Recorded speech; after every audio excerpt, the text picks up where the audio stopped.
দক্ষিণের খাবার এবার রাজার শহরে।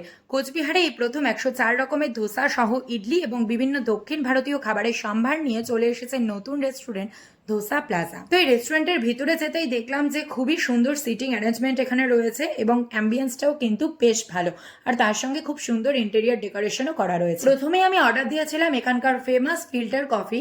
এই ফিল্টার কফি আমি ফার্স্ট টাইমই ট্রাই করছি। মেনলি এটা ব্যাঙ্গালোরের সাইডে খুবই ফেমাস, তো আমার তো এই ফিল্টার কফিটা খেয়ে এটার টেস্ট বেশ ভালোই লেগেছে। নেক্সট চলে এসেছিল ভেজ হাক্কা নুডলস। তবে এখানে ভেজ হাক্কা নুডলসে ভেজিসের পরিমাণটা আমার একটু বেশি লেগেছে, কারণ নুডলস আন্দাজে যতটা পরিমাণে ভেজিস এখানে দেওয়া দরকার তার থেকে একটু বেশি দেওয়া হয়েছিল, আর একটু কম থাকলে হয়তো টেস্টটা আর একটু বেশি ভালো লাগতো।